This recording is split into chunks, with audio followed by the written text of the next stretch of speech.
كاينين شي ناس في حياتنا بحال الحجره في الصباط ما كيخليوكش تزيد لقدام وخا تعيا ما تصبر.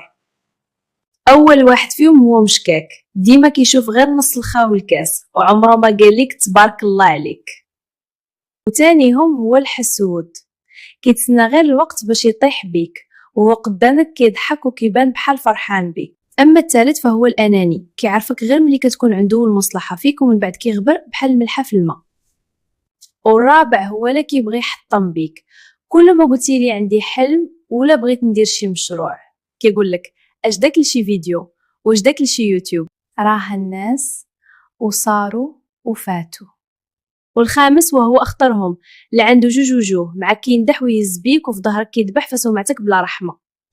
يا اختي الحياه قصيره بزاف باش نضيعوها مع الناس اللي كيطفيو الضوء اللي فينا.